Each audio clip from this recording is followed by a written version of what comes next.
From Brandeis University, welcome to Recall This Book, where we assemble scholars and writers from different disciplines to make sense of contemporary issues, problems, and events. Specifically, welcome to our third episode of Recall This Buck, a short series which is designed to explore the curious history of money and the wealth that underlies it.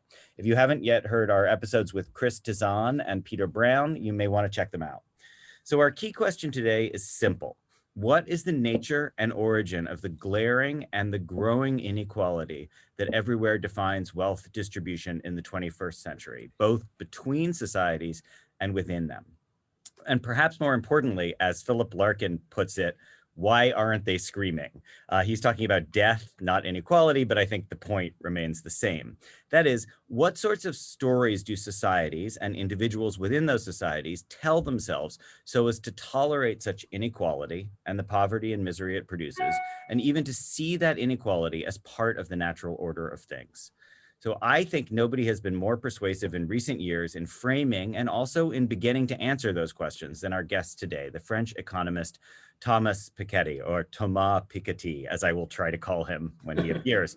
I'm John Plotz, and my co-host today is Adaner Usmani, a sociologist currently working on the origins of mass incarceration. You heard him discussing that terrific project back in episode 44. So hello, Adaner. Hi, John. Thanks for having me. Hey, it's great to co-host with you. We will shortly be joined by Professor Piketty, who teaches economics at 3 universities, I discovered, 2 in Paris and 1 in London. He's most famous for his 2013 bestseller, Capital in the 21st Century, which analyzed rising inequality in the modern world by proposing fascinating new ways to understand data on income, wealth accumulation, and the changing value of labor. In 2020, he followed that 1,000-page tome with another doorstop of a book, Capital and Ideology. I'm holding it in my small hand right now, which looks at the belief systems that underlie that data and tries to shed light on the question I mentioned above.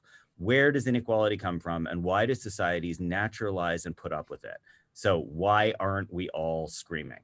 Okay. Adaner, we've got a few minutes here, so I want to do this kind of color commentary style, like announcers before the big match as the players approach the pitch. What are your expectations for today's conversation? What are you looking forward to hearing from Piketty, and where would you like to press him the most? Well, I think I loved your introduction, and I think in your introduction, I think I see a little bit of the difference that you and I have, and I think in some ways, Thomas is probably on your side, since you summarize the argument, I think, very much the way that he puts it, which is that these changes or the lack of change in inequality has a lot to do with the way in which people see the world. And I think my provocation today in today's interview will be that it has less to do with the way in which people see the world and more to do with the incapacity of people to remake the world the way they would like it to be.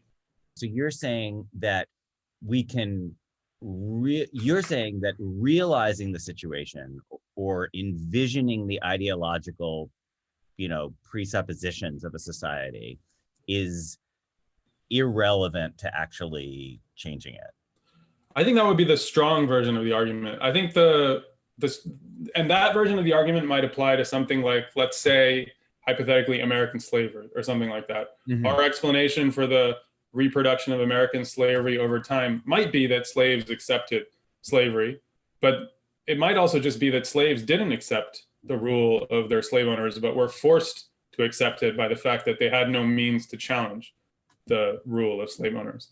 The other way, the slightly weaker argument, which I think is still compatible with my general approach, is to say that people might come to accept the rule of slave owners, but in the end, that's simply a consequence of the fact that they have no ability to challenge slave owners. So it's a rationalization of their domination. It's a rationalization of their powerlessness, in which case it does no independent explanatory work. It's just the kind of mediating cause between their powerlessness and the stability of the world. But can I just ask you how you have thought about the set of race and slavery questions that I proposed asking him?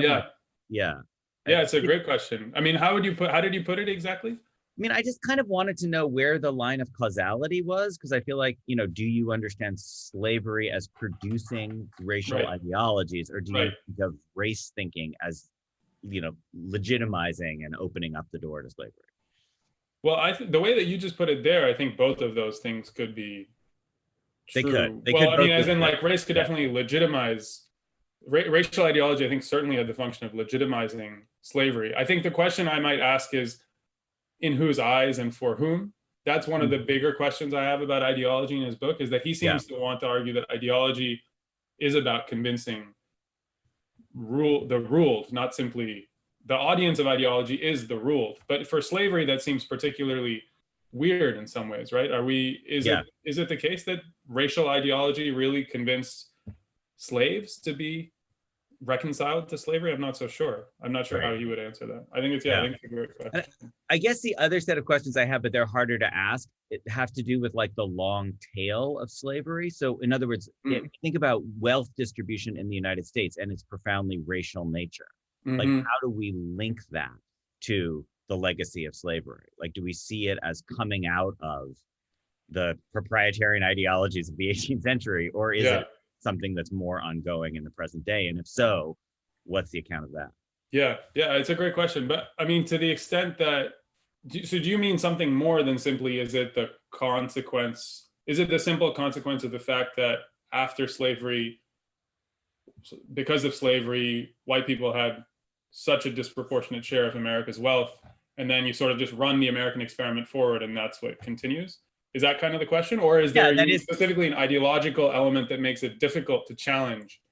Yeah, the question is how much the ideological or cultural elements are kind of ongoing and sustained on a daily basis in ways that are decoupled from the slavery of the past, versus, just as you said, a machinery that just trundles forward because Black people were on the underside of the wealth gap. Right.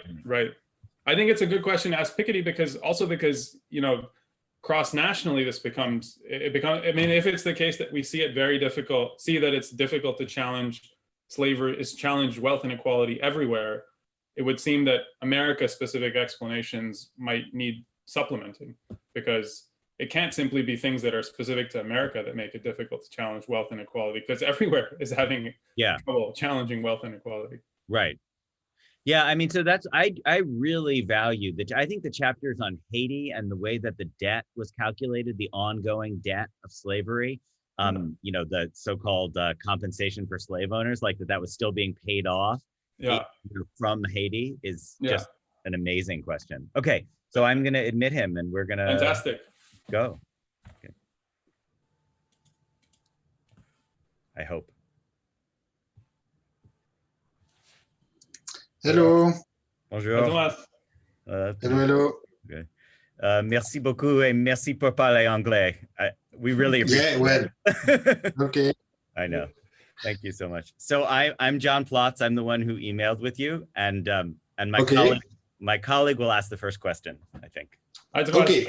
It's a real pleasure to have you. Thanks very much for being here. We're just going to jump right in, if that's okay. Okay, let's go.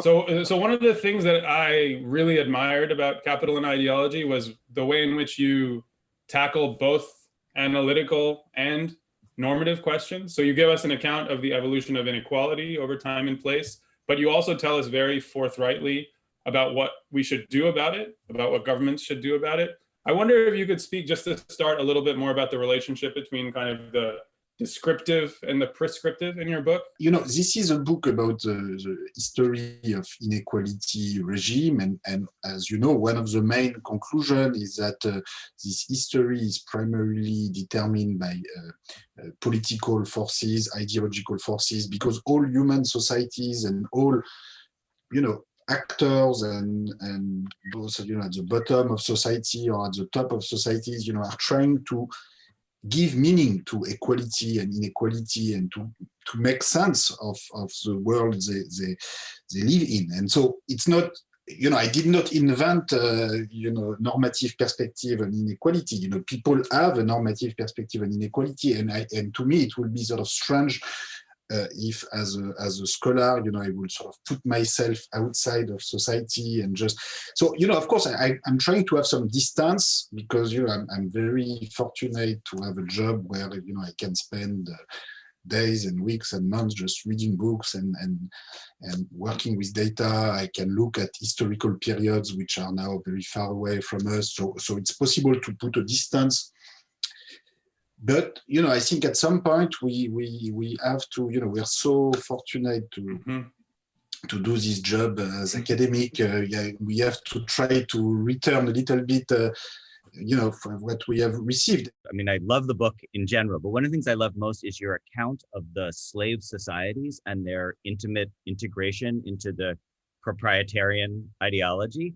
And I wanted to kind of ask you, it's almost it may be an impossible chicken and egg question, but it's about slavery as a vital ingredient of modern proprietarian ideology. That is, do you see slavery as a necessary, is it a necessary component that makes those ideologies fall into place, or rather does the existence of those ideologies enable slavery to arise in the extreme forms that you see in the slave societies? Again, it all happened together, so it's difficult to disentangle. But I think, you can imagine an industrialization process and a development process without slavery. I think it was not necessary. It was, you can imagine, with a world where a different balance of power, both material and ideological, with different state power in Europe, in Africa, in Asia, in America, would have led to a form of international economic development with a more balanced distribution of power across society, so that you don't have forced labor going from Africa to it would have been a pretty different world. But technically, you could have had the Industrial Revolution with a very different distribution of the gains from industrialization. So, the slaves, instead of being slaves, could have been, free workers getting higher wages and maybe moving to America because they wanted to have higher wages, which would have implied that the capitalists, of course, and the slave owners would have had a much lower living standards and much lower capacities to accumulate capital for themselves than what they had. But this does not imply that then capital accumulation could not have taken place. Capital accumulation could have taken place in a more collective manner and in a less unequal manner. We know from the 20th century that the reduction of inequality is not bad for growth and for capital accumulation, because even though people at the top accumulate less, you can have more capital accumulation by the middle class, and we also know that more collective forms of accumulation, starting with human capital, education, health, are very important in the long run, and you certainly don't want this to happen only within a very small group at the top. So in principle, you can imagine a different 18th century, 19th century, where things would have happened completely differently. Now, this would have required a balance of power between states. So here, it's more than ideology. I want to stress in my that in my book, the balance of power, in particular between states, and the relative power and relative state capacities that develop at different rhythm in different parts of the world, are absolutely critical for everything that happened. But at the same time, this balance of power itself comes with the rise of different ideology, which allows different process of state centralization and state construction to assert themselves and to legitimate themselves. And when they come into conflict, the trajectories and the bifurcations that will be chosen out of these times of crisis are very indeterminate. They do not just depend on a pure balance of power, they also depend on ideology. So anyway, I mean, we can imagine a completely different world that was when we saw. This requires quite a lot of imagination. And in the specific trajectories that was taken, then of course slavery played an absolutely central role. Just the vast majority of the cotton used in the textile manufacturing in the 19th century, Britain or European or North American plants, came from slave plantation, in particular from the U.S. South. So, yeah, technically, this was absolutely central to the process. So I guess I have one final related question about that slavery question, which is, as an American, we can't help thinking about the racial legacy here. I know it's different in other countries, but everywhere around the world, one of the legacies that slavery has left is racialized thinking. And I just wonder, again, it's probably hard to answer question about causation, but how race and racialized ideology fits into your sense of both of the legacy of slavery and how much we understand current racial configurations as coming out of that slavery configuration of the early modern period, and how much you would account for it by other, via other mechanisms or other means.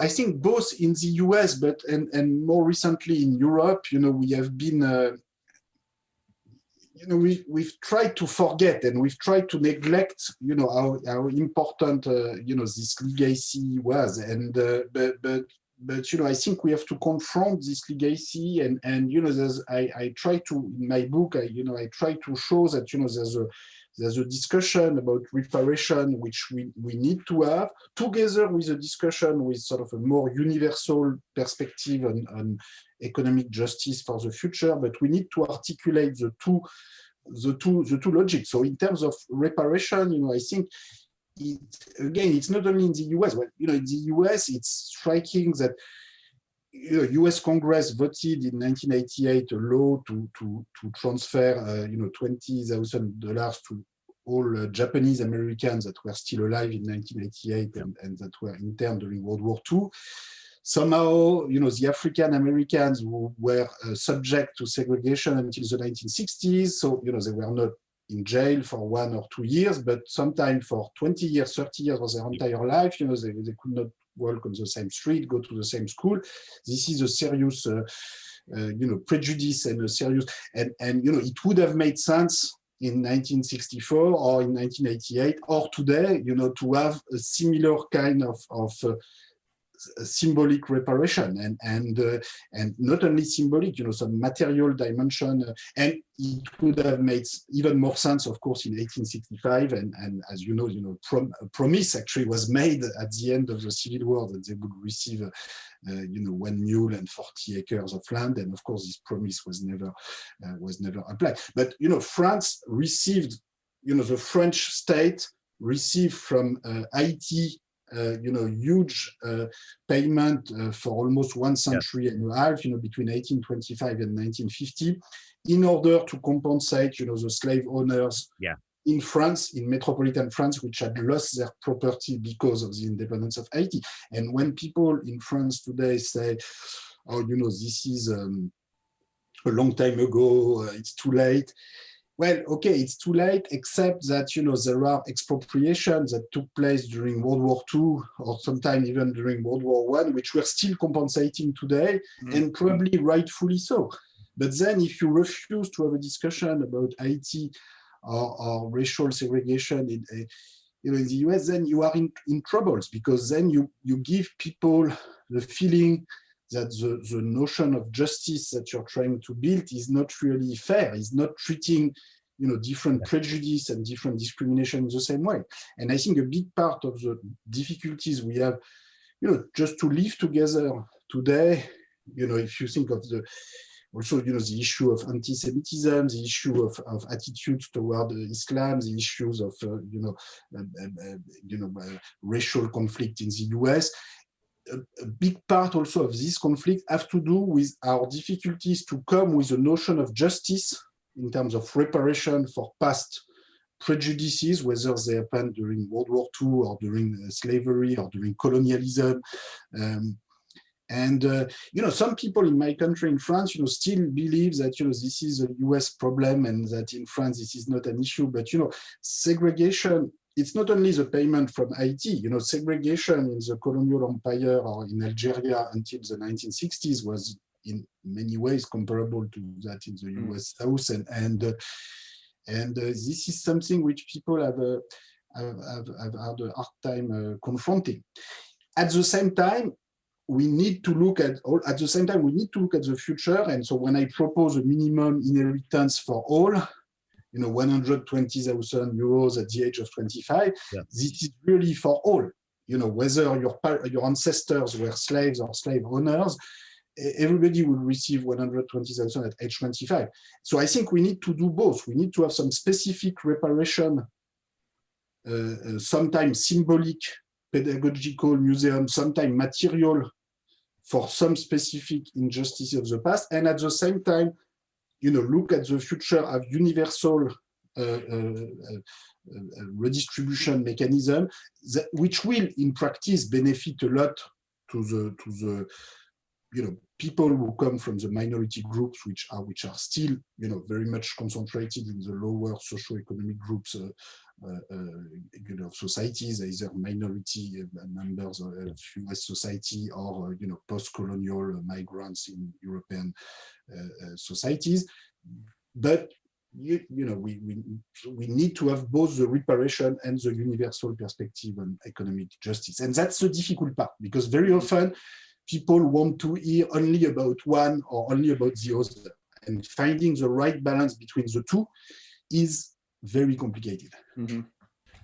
So Thomas, as you said a little earlier, one of the really striking things about the book is that the way in which you tell the story of the rise and fall, or fall and rise and hopefully fall again of inequality, is centrally about the way in which people see the world, about ideology, about ideological change. So when people see it differently, the world will change. And when people simply swallow ruling ideology, the world is not likely to change very much at all. There are two ways in which someone could criticize this argument, which I was hoping we could explore. The one criticism is that this argument overstates the extent to which people, in fact, accept ruling ideologies. So I guess the question that I would ask is, what evidence do we have that people, in fact, accept ruling ideologies and have accepted ruling ideologies over the course of history? It could just be that they don't have the means to rebel against their superiors. Under normal circumstances, it would be kind of foolish for slaves to try and overthrow slave owners, peasants to challenge landlords, workers to challenge capitalists. So what evidence do we have that people at the bottom of social, political, economic hierarchies actually accept ruling ideologies versus simply being unable to change the world that they inhabit? Yeah, I think it depends on which situation we have in mind. In the case of slavery, I'm not saying that slaves ever accepted, the ideologies that they should be slaves. So I think here there's something different, which is the mobilization capacity, the risk you take in case of a revolt. Although, in the long run, for instance, the rise of literacy, family life, and then literacy among US slaves also, facilitated the mobilization capacity. So, it's even there, it's important.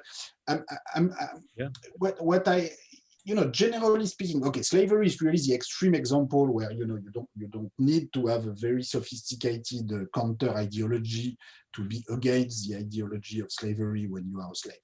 But in more subtle inequality ideologies, including the ternary societies, the trifunctional societies that I study, before the French Revolution and before the 19th century, or the proprietarian ideology of the 19th century and early 20th century, it's not so easy to find an alternative. I mean, there are alternatives which have been developed, socialist, various brands of socialist and communist ideologies were developed in the 19th century in order to serve as an alternative to the proprietarian ideology. But, as we now know, some of these ideologies sort of had a platform that sort of worked, and some other segments of these ideologies, in effect, it didn't work so well. So this illustrates very clearly that, the finding a counter ideology is usually not so simple, and that's really what I want to stress in the book, is that I think there's always a tendency in the left, to think, okay, we sort of know what we should do, and the only problem is that we have sort of a group of very powerful people who don't want this to happen. So all what matters is the balance of power. And I'm not saying the balance of power is not important. I'm not saying that you don't have people who are trying to protect what they have. That's obvious. But the problems that we are trying to solve are not simple, and we know from history that the pure balance of power in 1917 in Russia, the balance of power allowed the rise of a completely different kind of state, a proletarian state instead of a proprietarian state. But in the end, this balance of power led to the development of a set of institutions and rules which did not lead to the emancipation of the working class that they were supposed to lead. So and I don't think I think things could have happened differently. I think a different coalition, a different group of people, a different it was not written in advance that it would happen like this. And other socialist movements, when the Social Democrats in Sweden take power in 1932, they develop a different kind of institution, ideology, starting from a different starting point, of course, but still, I show in the book, Sweden was not a nice egalitarian place to begin with. It was an incredibly inequalitarian place, different from Russia, of course, but it was not written from the beginning that things would need to go in such different direction. So political and ideological mobilization was critical in both cases and will be critical in future bifurcations. Finally, I wanted to ask, as Americans, we feel like we have to ask a question for you about how you view the last 4 years of President Trump, in terms of where the developments are, like whether we see an advent of some kind of new ideology, like a new turn in the neo-proprietarian, or is it just shifting deck chairs? Could this be as big as Thatcher and Reagan? I'm not so sure. You have to see that from a European perspective, we've already seen a little bit something like Trump when we had Berlusconi in Italy, probably something that comes close. It's not the same, but it comes relatively close. Except of course that Italy is not the superpower of the world, and so it was much less important, and we talk much less about it. But and probably in the US you didn't talk at all about it. No, we talked about it. But in France, where we are much closer to Italy, it was quite impressive. When Berlusconi came to power, and that was already 30 years ago.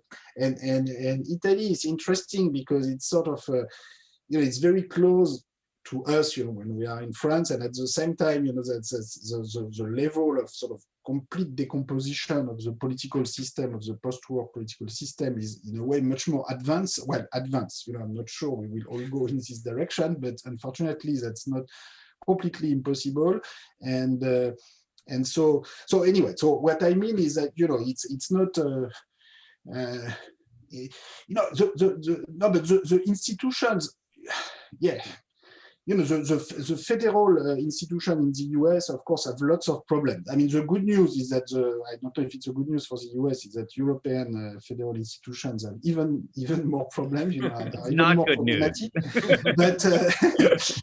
But it's clear that the voting system, the electoral system, the way votes are being counted, is problematic. And this was, look, in the end, Trump was of course awful and a terrible president, but to me, as compared to George W. Bush, who went to war in Iraq and who caused, I don't know, 500,000 dead in Iraq after 2003, 2004 in the Iraq war. In a way, Trump was less damaging. At least I understand that for you in the US, you view Trump as a more damaging. But I think if we take a world perspective, I mean, this could have been worse. He could have, well, if he had used the US military to do things, it could have been worse. For us, in the rest of the world, the fact that he didn't use the US military to do terrible things, after Vietnam, after Iraq, the question is, when is the next time that America will use its military to do very bad things? And at least Trump was not the answer to this question. Can I ask a question in a slightly different way, though? One thing Adaner and I agree on in loving about your book is the critique of the Brahmin left parties. So I guess I wondered whether you see Trump, one way to read Trump would be as a vindication of your analysis of the hollowing out of the left side of the American political spectrum. Oh yes, no, of course, you're perfectly right. No, I think, but Trump, a little bit like Berlusconi, is both are the testimony of this sort of conflict between the intellectual elite and the business elite that I described. So to me, that's exactly the embodiment of this. I think what makes Trump possible, and what makes it possible for Trump to claim in a sort of quasi-plausible manner that is against the elite, in spite of the fact that he is a billionaire, in spite of the fact, like Berlusconi. So what makes it possible is because indeed there is another elite, which is not the business elite, the billionaire elite, which is the PhD elite, which is the intellectual elite, which indeed votes massively for the other side. Now, this was not true, in the 1950s, 60s, 70s, where all the elite will vote for the Republican Party, or for the right-wing parties, or a conservative party in Europe. So at that time, it would have been completely ridiculous for a billionaire, to claim to be against the elite, because his entire political coalition was an elitist political coalition. So it would have made no sense. So I think what makes Trump possible today is this conflict between elite and the fact that the Democratic Party in the US, has become a party of elite, and I think partly because the Democratic Party is not doing a lot to reduce inequality, and in the end is serving the interest of the educated elite and the children of the educated elite, with more attention, or at least as much attention as it is serving the interest of the poor. And this, I think when I read the New York Times and I read, I don't see a lot of sort of self-questioning about that. I see, people who are very upset against Trump and the Republican, and of course, I can understand this, especially, these recent weeks, but I think it's important, if the Democratic Party wants to be able one day to regain confidence of socially disadvantaged voters from all origins, which was more or less the case in the 50s, 60s, 70s, whether they are black or white, or whatever their ethnic origin, if the Democratic Party wants to regain confidence of this voter, they will have to sort of be a bit less self-confident in the idea that they've done everything right, and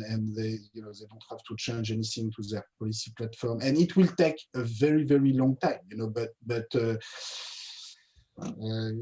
and from this perspective, this election of 2020 is very much, I have tried to put the 2020 in the continuation on my graph for the US for after the 2016 election, and it looks, it's very much in the continuation of this long run, rise of the Brahmin left and the merchant right graphs that I have in the book.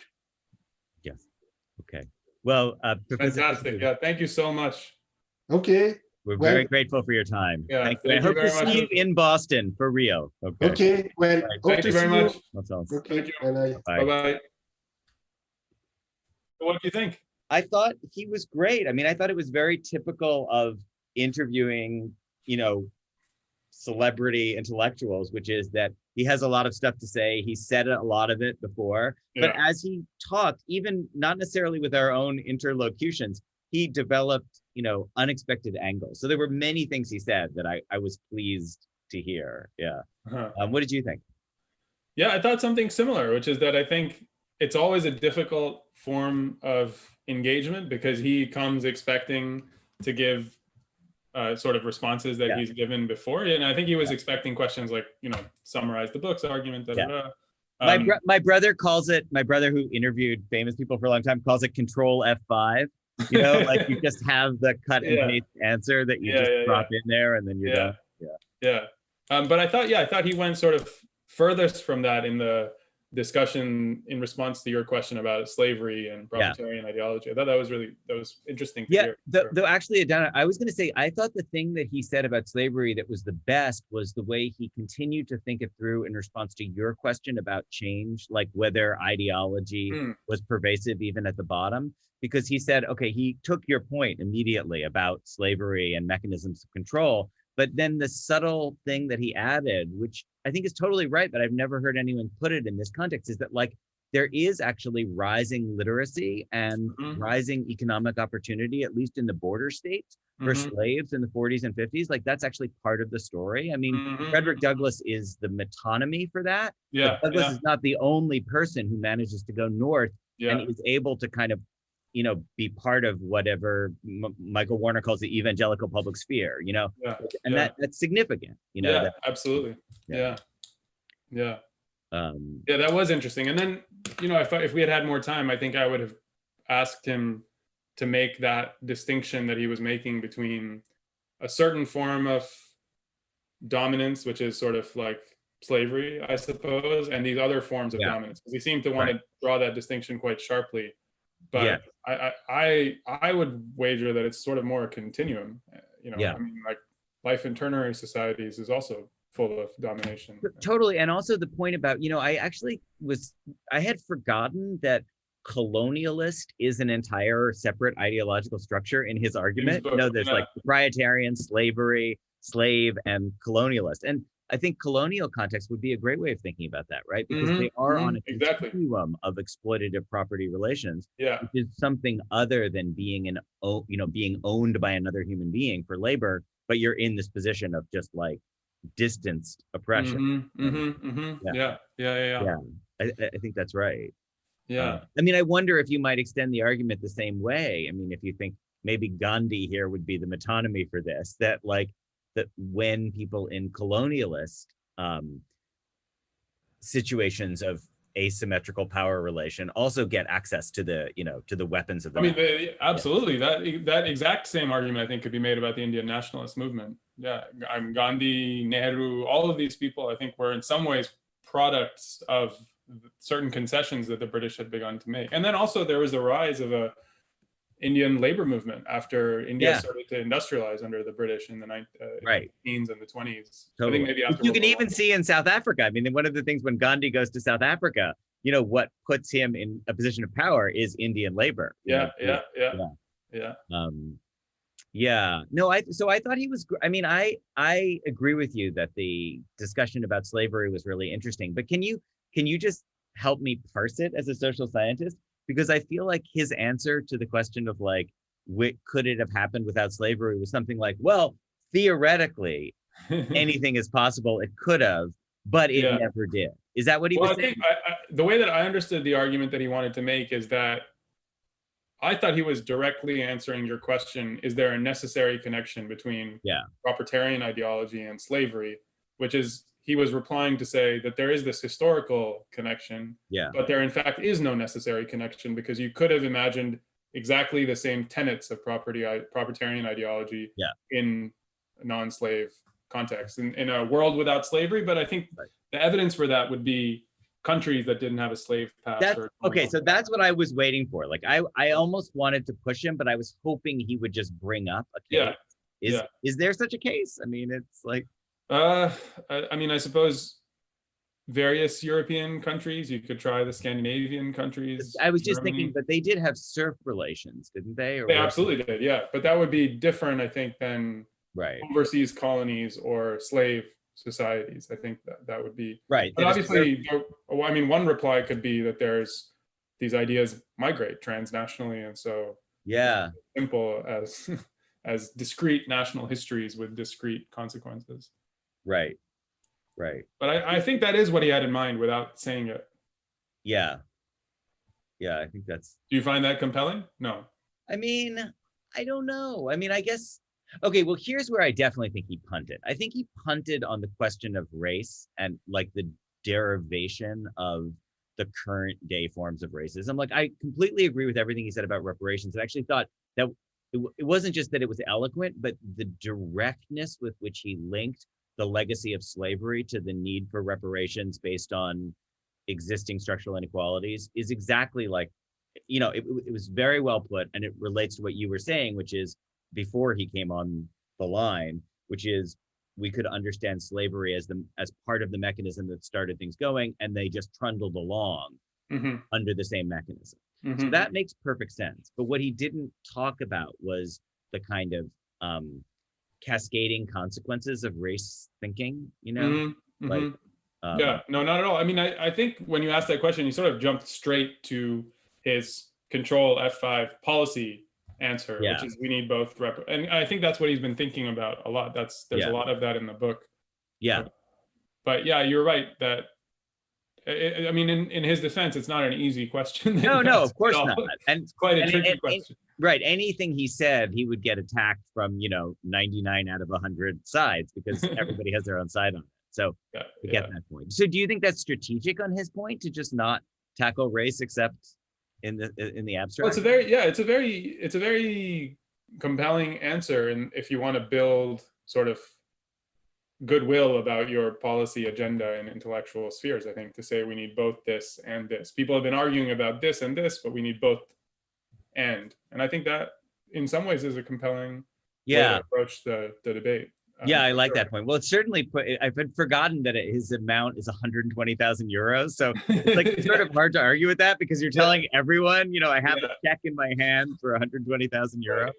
Well, I think it's more than that, right? Isn't it like it's not a check exactly as much as like a wealth, like a fund that would then accrue over time. That's right. But I mean, look, I think if I had wanted to be provocative at that moment, I think the way that I would have tried to do that is to say, in principle, both of these things are really important to demand. But in fact, one of the difficulties that I think he does allude to in his discussion of identity politics is that it is if you agree that politically agitating for reparations will turn off precisely those elements of the nativist working class that have been attracted by the right, then you have a strategic decision to make that is less comfortable than the kind of argument that he made, which is that perhaps then reparations becomes an obstacle to the kind of universalist. He was sort of saying we can have both and it's really easy. And that's a really nice answer for an academic.